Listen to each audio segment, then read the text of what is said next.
So welcome to another Machine Monday. Today I wanted to take you through the process that we would go through if we were designing and building a non-contact laser measuring machine.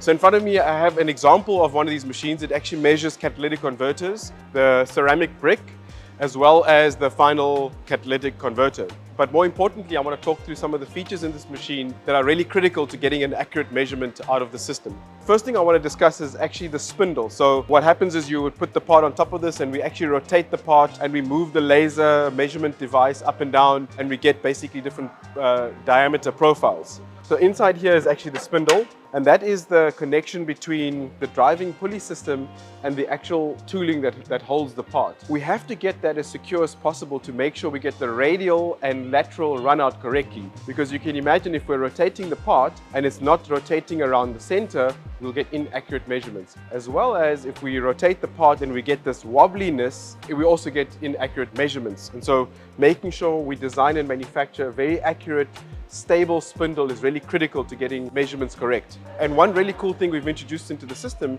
is actually self-calibration and verification. So obviously when you initially set up the system, you have to calibrate everything to make sure it's right.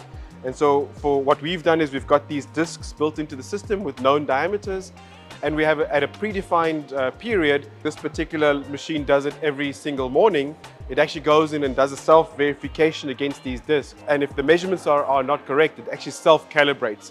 And I think that's one of the cool features in highly automated production systems, that the systems are also self-checking.